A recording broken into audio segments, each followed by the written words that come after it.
영국 남서부 서미시주에 위치한 바스의 어느 사무실. 실장님, 제가 한국에서 들은 거랑은 완전히 상황이 다른데요. 이런 내용을 숨기시면 어떻게 해요? 제 배를 보세요. 만삭의 몸이라고요? 사무실에서는 직원으로 보이는 사람과 만삭의 영국 여성이 언성을 높이며 다소 흥분된 목소리로 비즈니스 이야기를 하고 있는데요. 그런데 얼마 후 이 영국 여성은 무슨 이유 때문인지 한국으로 돌아가기 위해 안간힘을 쓰게 되고 결국 공항을 가지만 그곳에서 충격적인 사건을 마주하게 됩니다. 도대체 그녀에게는 무슨 사연이 있었던 것일까요? 안녕하세요. 저는 영국에서 원예사로 종사하다가 한국인 남자를 만나 한국으로 시집을 오게 된 몰리라고 합니다. 영국에서 나고 자란 저였지만 부모님이 두 분 다 일찍 돌아가셨기에 남편과 결혼을 하면서 자연스럽게 한국에서 생활하게 되었죠. 저에게는 3살 된 아들이 하나 있는데요. 한국에서 낳은 첫째 아이입니다.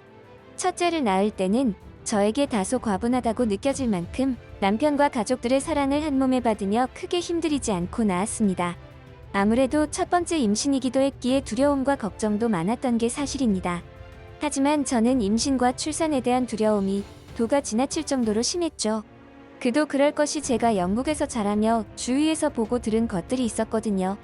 제가 아는 지인분은 임신과 출산을 겪으면서 몸무게가 20kg가 쪄서 빠지지 않는 분도 있었습니다.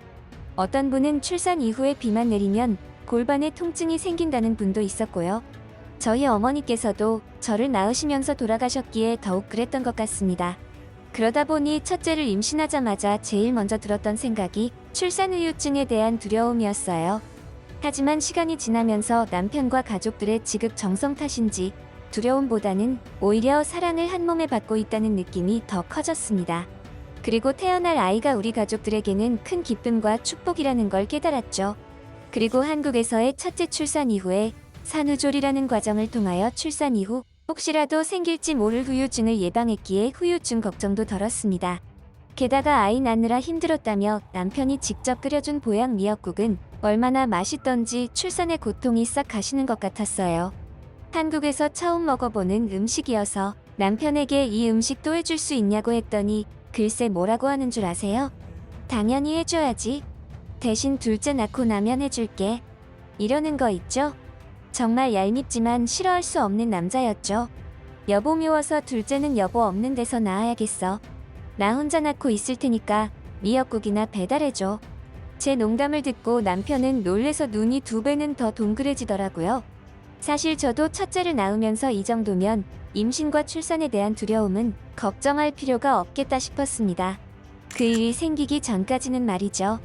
첫째 아이를 출산하고 몇 년 후 둘째를 임신했습니다. 사실 둘째는 조금 천천히 가지려고 했는데 그게 생각처럼 마음대로 되지는 않더라고요. 하지만 저희 부부에게 다가온 축복과도 같은 아이였기에 감사한 마음으로 받아들였죠. 다만 계획에 없던 임신이어서 영국에 벌려놓은 일들이 걱정이었습니다. 원예사라는 직업은 뭐 아시는 분들은 다 아시겠지만 정원이나 뜰을 만드는 업종인데요. 주문이 들어오면 고객이 원하시는 샘플을 보여주어 원하는 형태의 정원을 만들어주는 것이 주된 일이죠. 한국에서는 사실 이런 주문이 많이 있는 것이 아니라서 꽃집 형태로만 영업을 하고 있었습니다. 그리고 영국에도 사무실과 작업실을 두어서 왔다 갔다 하면서 일을 하고 있었죠. 정원을 만들어 달라는 주문은 거의 영국에서만 들어오는 주문 형태였거든요. 첫째를 임신하면서 오래 쉬었던 탓도 있었지만 둘째를 가지기 전에 욕심을 좀 내어서 올해는 일거리를 많이 따왔습니다. 이런 일정이라면 출산까지도 바쁘게 일을 해야만 했죠. 그래서 조금 빡빡하긴 했지만 최대한 출산에 무리가 가지 않도록 스케줄을 조정했고 또 그렇게 예정대로 잘 흘러가는 줄로만 알았습니다. 하지만 원예사 일이라는 것이 장기간 기획하고 하는 일이라곤 하지만 사람이 직접 수공으로 작업들을 해야만 하기에 작업 도중 변수도 많았고 스케줄이 변경되는 일도 비일비재했죠. 사실 이런 부분들도 감안해서 스케줄을 조정해야 했지만 한 건이라도 더 일거리 놓치기 싫었던 제가 너무 타이트하게 스케줄을 잡은 게 문제였습니다. 그렇다고 중간에 고객에게 작업을 중단하겠다고 말씀드릴 수도 없었기에 뭔가 방법을 찾아내야만 했죠. 일단은 제가 직접 영국으로 가서 모든 작업의 진행 사항들을 체크하는 것으로 결정을 내렸습니다. 이메일이나 온라인 상으로만 보고받다 보니까 제대로 일 처리가 되지 않는 것 같다는 생각이 컸기 때문이었어요. 과거에도 저의 개입 없이 진행되던 프로젝트가 지지부진하게 시간만 끌었는데 제가 직접 개입하면서 시간을 많이 단축시킨 경우도 있었죠. 이번에도 그런 결과를 기대하고 영국행 비행기에 올랐던 것입니다. 이때가 이미 둘째 임신을 한 지 32주 정도 되었을 당시니까 거의 만삭일 때였어요. 어차피 일주일 정도 작업의 전체적인 구도만 잡아주고 다시 한국으로 돌아올 생각이었기 때문에 별다른 짐도 챙기지 않고 영국으로 갔죠. 게다가 36주부터는 비행기 탑승이 안 되기 때문에 그 전에는 반드시 돌아와야 했습니다. 그런데 막상 현장에 와서 상황을 보니 생각보다 훨씬 심각한 상태였습니다. 애초에 기획부터가 오류가 있어서 처음부터 완전히 새롭게 해야 할 판국이었죠. 일주일 가지고는 어림도 없을 것 같았습니다. 실장님, 제가 한국에서 들은 거랑은 완전히 상황이 다른데요. 이런 내용을 숨기시면 어떻게 해요? 제 배를 보세요. 만삭의 몸이라고요? 일주일 정도 생각하고 와서 준비도 제대로 못했는데 일을 어쩐다. 고객한테 이제 와서 못하겠다는 말도 할 수 없으니까 무조건 기간 내에 끝을 내야겠어요. 고객과의 약속은 지켜야 한다는 저의 신념 때문에 어떻게 해서든 기간 내에 일을 끝내야만 했습니다. 과거에 이 사업이 이 정도의 규모가 아닐 때를 생각해보면 이런 경우에 고객을 한 번씩 놓치게 되면 장기적으로 얼만큼의 손실이 생길지 뻔했기 때문이죠. 그래서 제가 선택한 방법은 바로 야근이었습니다. 저뿐만 아니라 직원들에게도 별도의 특별 수당을 지급해서 야근을 부탁했습니다. 다행히 직원들도 이번 일에 대한 열정이 있었고 특별 수당 이야기에 오히려 더욱 분발해주는 모습이었죠. 다만 지금의 제 몸 상태가 임신 만삭의 몸이었던지라 그게 조금 걱정이 되긴 했습니다. 출산은 반드시 한국에서 하고자 했습니다. 영국에서는 예약이나 등록도 되어 있지 않았고 지금에 와서 급하게 할 수 있는 것도 아니었습니다. 그리고 무엇보다 남편과 가족이 있는 곳에서 출산을 해야 마음이 놓일 것 같았죠. 첫째 출산의 경험으로 한국이 훨씬 익숙하기도 했으니까요. 벌써 몇 주째 야근을 지속하다 보니 몸에 무리가 온 것인지 아니면 자연스러운 진통인지 몰랐지만 골반과 복부의 통증이 간헐적으로 시작되었습니다. 설마 이대로 아이가 나오려는 건 아니겠지? 살짝 겁이 났죠. 영국에서 나고 자란 저였지만 한국 생활 몇 년 만에 완전히 한국 사람이 다 되어버린 느낌이었습니다. 자국인 영국에서 출산을 하는 게 오히려 더 겁이 나고 두려웠으니까요. 그저 빨리 일을 끝내고 남편과 가족들이 있는 한국으로 가고 싶었습니다. 그리고 남편이 해주는 미역국이 그리웠어요. 그런 생각들이 들기 시작하자 저는 걱정을 떨쳐내고 또다시 일에 몰두하기 시작했습니다. 그리고 마침내 원래의 스케줄 안에서 일을 마무리할 수 있었죠. 일주일만 머물 것으로 생각하고 영국으로 왔는데 어느덧 시간은 3주나 흘러버렸습니다. 첫째를 38주에 낳았으니 이번에도 비슷하겠거니 했는데 영국에서 일 때문에 무리를 해서인지 아니면 둘째가 성격이 아빠를 닮아서 빨리 나오려는 건지 알 수 없어서 살짝 불안했습니다. 진통도 슬슬 잦아지는 것이 출산일이 머지않았다는 것을 본능적으로 깨달았죠. 더 이상 지체할 수 없었던 저는 하루빨리 한국으로 가기 위해 준비를 마치고 공항에 도착했습니다. 기다리고 기다리던 한국행 비행기를 타기 위해 공항에 도착한 저는 예상치 못한 충격적인 일을 겪게 되었습니다. 비행기를 탑승하기 위해 대기실에서 기다리던 중이었습니다. 긴장이 풀려서인지 아니면 긴장을 해서인지는 모르겠지만 자꾸 소변이 마려웠습니다. 그래서 화장실을 몇 번이나 들락거리고 있었죠. 화장실 거울을 보니 안색이 조금 창백했고 얼굴이며 손 쪽에 붓기가 있었습니다. 다행스럽게도 아직 36주가 안 되었기에 비행기를 탑승하는 데는 별 문제가 없었습니다. 그런데 비행기 시간을 기다리던 저는 아주 이상한 일을 겪었습니다. 웬 동양인 중년 여자분이 저에게 다가와 영국식 영어로 말을 걸었죠. 실례지만 어디로 가는 비행기를 타세요? 아, 한국? 그렇군요. 저도 한국인입니다. 성함이 몰리씨. 초면에 정말 실례되는 거 알지만 한마디 드려야 할 것 같아서 말이죠. 지금 한국 가는 비행기는 타지 않는 게 좋을 것 같습니다. 아니, 타지 마세요. 아이를 위해서라도. 이 여자분의 뜬금없는 말을 듣고 저는 사실 약간 정신이 나간 여자인가 하는 생각을 했습니다. 무슨 목적으로 저에게 접근하는 건지 알 수가 없었어요.